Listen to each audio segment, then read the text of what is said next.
la parole. Eh bien, je vous la redonne, Madame la Présidente Geneviève Garrigos.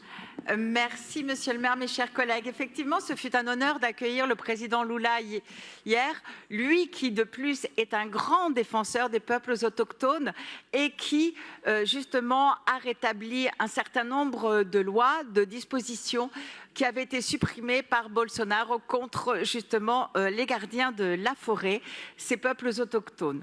Alors, c'est l'occasion, comme vous le disiez, dans le saison...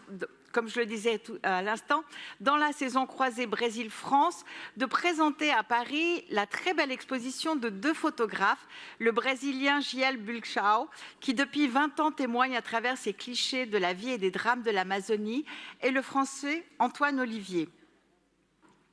Leur regard croisé permet tout à la fois de montrer que la préservation de la forêt amazonienne est étroitement liée à la survie de son peuple et de sensibiliser le grand public à la préservation de la biodiversité mondiale. Ce sont les gardiens de la forêt, une forêt de 150 millions d'hectares qui héberge 10% de la biodiversité de la planète, plus de 2 millions d'insectes, 40 000 espèces de plantes, 3 000 espèces de poissons d'eau douce et plus de 370 espèces de reptiles. Et on estime que l'Amazonie accueille 34 millions de personnes vivant encore, en grande majorité, des services rendus par une nature exceptionnelle. Les Guaranis, auxquels je suis particulièrement attachée puisque j'ai grandi à côté d'eux, les Seringueros, les Indiens Sateremawe et le peuple Yanomami, ou le peuple Kayapo, entre autres communautés locales et peuples autochtones dont la culture et la survie dépendent de cet environnement. Ils sont installés en Amazonie depuis des siècles et transmettent des savoirs ancestraux sur les plantes, les animaux et les équilibres naturels, vivant en harmonie avec la nature dont ils utilisent les ressources de manière durable. Un environnement exceptionnel que l'on sait particulièrement convoité et menacé par l'agriculture intensive. On l'a vu au Brésil sous la présidence du climato-sceptique Jair Bolsonaro. La destruction de la forêt amazonienne a augmenté de 75% et des millions d'arbres ont été abattus pour faire place à de l'élevage et à des champs de soja.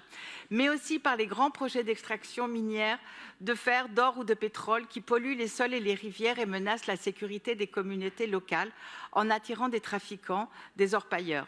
Ces activités, parfois illégales et motivées par des objectifs économiques court-termistes, ont des conséquences dramatiques pour les populations locales, entraînant la destruction de leurs terres, un affaiblissement de la biodiversité et une accélération du réchauffement climatique.